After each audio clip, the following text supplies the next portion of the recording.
right away my accent, I guess, takes, you guys want to know where I'm from, and I know some of you are thinking right now, we didn't know we had an Irishman coming here today. Some of you are probably thinking, oh, this guy is probably from Australia, I'm actually from the South. I do tell people I'm from the USA, and that means Uruguay, South America. Uruguay, South America. I came to this country 32 years ago for two reasons. I was following my girlfriend that came here before me, which she's sitting here. Obviously, we got married, and that was 31 years ago, and it's been phenomenal. That's one of the things that I'm thankful, and for her to be here today. And also, I wanted to see if this was truly the land of opportunity that I always heard it was growing up in a third world country. And I'm here to tell you that we're still in a honeymoon after 31 years, and it's awesome. And this is the greatest country in the world that anybody could be living in.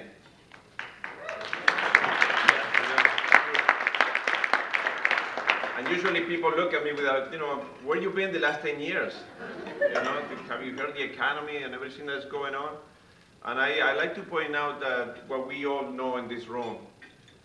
You always are going to find what you look for. If you look for the bad things, you're going to find them. If you look for the good things, you're also going to find them. What are you looking for? And what you're looking for is going to make a difference how your life is going to turn out to be. This is the only country in the world that they put fences around for only one reason. So people don't leave. I'm just kidding. When was the last time you heard in the news? Last night we caught 25 Americans running into Mexico. It's a one-way fence, okay? So if you think this is bad over here, imagine where these people are coming from. And the other thing is this, I usually ask the people, how many people in this room, or maybe you know somebody that in the last 10 years got a better job, got a promotion, or maybe started a business that's very successful? Anybody? In the last 10 years? Well, where were you? I mean, the economy was bad. Because the key here is not what happens to you that matters. Because what happens to all of us. It's what you do with what happened to you that is going to make a difference in your life. See, when I came to this country 32 years ago, I didn't speak a word of English. I know some of you are thinking right now, you still don't. But after a couple of years, I was looking for a job. I was trying to get a job. I mean, after all, I was already married. It was time for me to get a job. I'm not kidding either. So I used to say, man, the people don't like me because I'm a foreigner. The people don't like me because I don't speak the language. I didn't like the president. I didn't like the weather in Cleveland. And then somebody said, look at your hands. Look at your hands. One finger was pointing out, and three fingers were pointing back at me. So that's where the problem was. It wasn't up there. The problem was over here. See, I was very lucky that about 30 years ago, I was in a room with a lot of positive people too. It was a lot better, a lot of bigger. I mean, about 20,000 people in an arena. There were people speaking like Zig Ziglar, speakers from all over the country. There was one particular speaker that I don't remember his message, but I do remember that when he left, it made me feel good to know that there were good people up there trying to do good things. See, every time you see somebody, people like in this room that are good people trying to do good things, it makes you feel good. And I said, man, if someday I could be that one person to another person up there, that became my goal. And somehow, over the years, I took the Dale Carnegie course, I got involved in Toastmasters, I got involved, and then I was asked to start speaking. I've been speaking over 15 years. I have done over 800 meetings, and it's been phenomenal, and I'm very fortunate. I don't take any credit for what I do.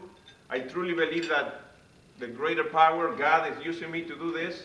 Nowhere in the world, a guy that doesn't speak even the perfect English can get in front of people and transmit and talk, when I know a lot of people that they cannot do it. But the good thing about God is God always picks on people that they thought they couldn't do the job. like Moses. Moses didn't want to even do what he did. And he said, go ahead, you know, I'm sending you, you go. And I believe he did the same for me. There is no way that I've been doing this for 15 years and he didn't send me. And he didn't send me to do what I'm doing. Before I come here, I asked him to use me like a window to pass through his wisdom. To use me like a mirror to reflect his love. So anything that I'm going to say here, it doesn't come from me, I'm just a messenger. In life, we're going to have the ups and downs, like Catherine was saying. And sometimes we're going to be in the top and everything is great, man. Yoo! Like a roller coaster, no? Woo! Everything is great. But sometimes we're going to go down. And unless you are prepared for it, man, you can be down for a long time. We as humans are divided in 3 areas. We are physical, mental, and spiritual. Physical, mental, and spiritual. Unless we are physically, mentally, and spiritually in shape, when something happens to you, it's going to take time for you to go out of the slump. Just like a football player right now. I'm not going to mention the Browns. Oh, I guess I did. If a player is not in shape and the coach said, go play, he's going to get crushed. And life is the same way. Unless you are physically, mentally, and spiritually prepared, when something happens to you, you're going to get crushed. So we need to work on those 3 areas. How many of you believe that exercise is really good for you? How many of you exercise at least 3 times a week? Okay, now, this is a good group. A lot of times when I'm speaking in different places, the ratio is like 30% of the people do that, they exercise. I'm not here to hit you in the head with it. I'm here to make some points. If you feel offended for something that I say, but I see you 6 months from now and you say something that I kind of got offended, but because you say that, I started an exercise program. I did something positive with it. That's my goal. My goal is to provoke your thoughts so that maybe you can make a change in your life in an area that maybe you need to do something. You need to make a change. If you don't like where you are, you have to make a change. It's for you to make a change. Nothing is going to change from the outside. We are like a sailboat. Imagine you are a sailboat in Lake Erie. And now all of a sudden you see one of the islands. You see Kelly's Island in front of you. And you know if you don't do nothing, guess what's going to happen? You're going to crash into Kelly's Island, right? And a lot of people, they have a Kelly's Island in front of them right now, and they're not going to do anything, and they're going to crash, and then they're going to complain. But there's a lot of people that they see where they're going, they don't like it, and all they have to do is tune themselves just a little bit. And that little bit is going to propel them to go around it and move forward. Who wants to move forward? Who wants to make some changes that maybe you need to make it? If it's to be, it's up to me. We need to exercise at least 3 times a week. For those of you that know that exercise is good for you, unless you have a condition that prevents you from doing it, why don't you do it? And I'm going to tell you why. When I came to this country also, we landed in Miami, and we had to stay at the airport all day between connections. So we stayed in the hotel at the airport. We went up to the 6th room, and I don't know why, but most people like me, when you get in a room in a hotel, the first thing you do is open up the window, right? Look outside, see what's the view, no matter where you are. When we opened up that window, what we saw was a parking lot, like 6-story parking lot. It was full of cars. For me, coming from a small country in South America, that the only people that had cars were the upper class, it was like, wow, this is awesome. I like this country already. But then later on, we came to Cleveland. A few weeks later, I noticed that a lot of people didn't have one car. A lot of people have more than one car in their houses. And I noticed that they usually have a car outside that maybe doesn't look that good, and they don't care too much about it, and they call that the work car.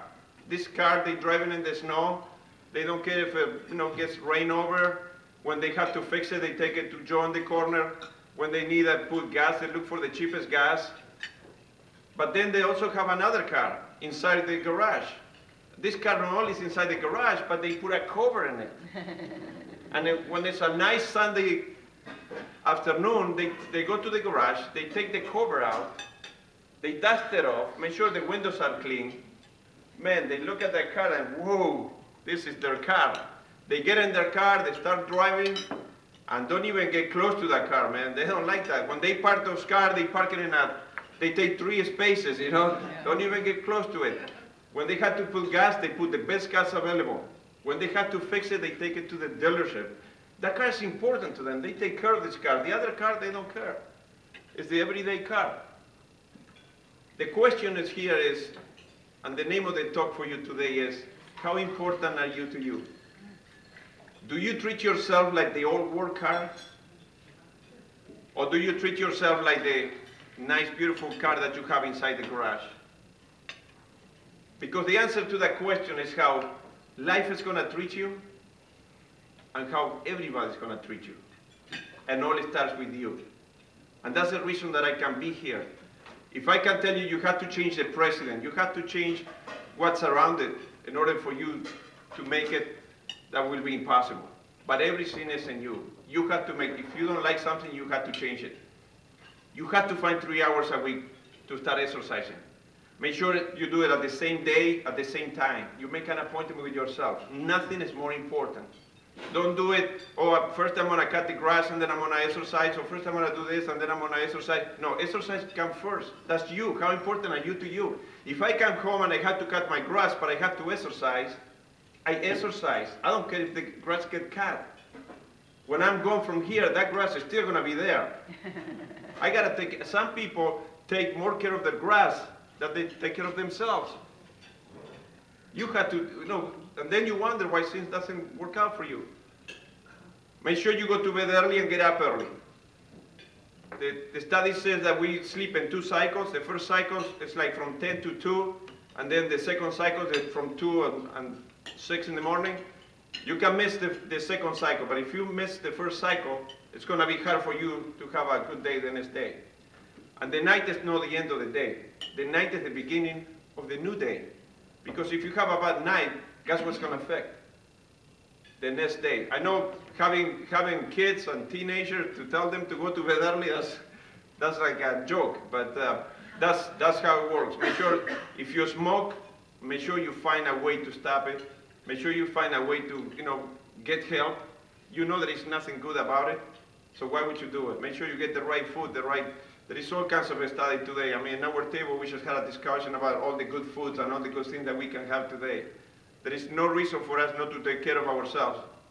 But the question is, how important are you to you? We are physical, we are mental. How many of you believe that your mind is a very important tool that you have for your life? How many of you in the last year have taken a class or read a book in learning about your mind or how to better your mind? And this is the same question like the one before. If you didn't, if you know your mind is the most important tool that you have for your life, how come you don't want to learn how to use it? Then you may wonder why things don't work for you. Our mind is kind of like, imagine a digital camera today. A digital camera, because of the technology, I mean, you can put it in any setting and it's going to work out great. You put it in auto mode and it's going to take good pictures because of the technology. But you also know that these digital cameras, they have different settings. You can take white mode picture, you can take black and white picture, you can take portrait picture, you can take landscape picture, you can take all kinds of different settings. Do you believe that if you use the right setting for a picture, it's going to be much better than the auto mode? Otherwise, the company wouldn't even put it. They just put auto mode and that's it, right? See, our brain is the same way. A lot of people go through life in the auto mode and just following everything that is going on. But if you start learning about the settings that we have inside our brain, you'll be amazed of the things that you can do. You'll be amazed at how you can improve. There are people that have written books. There are tapes, DVDs, CDs. When I go to the libraries, to the self-help section, I mean, we need to saturate ourselves with positive thinking materials. Our mind is just like a computer or like a field. Whatever you plant in your field is the only thing that is going to come out. If you put good things are going to come out. If something is not working in some area of your life,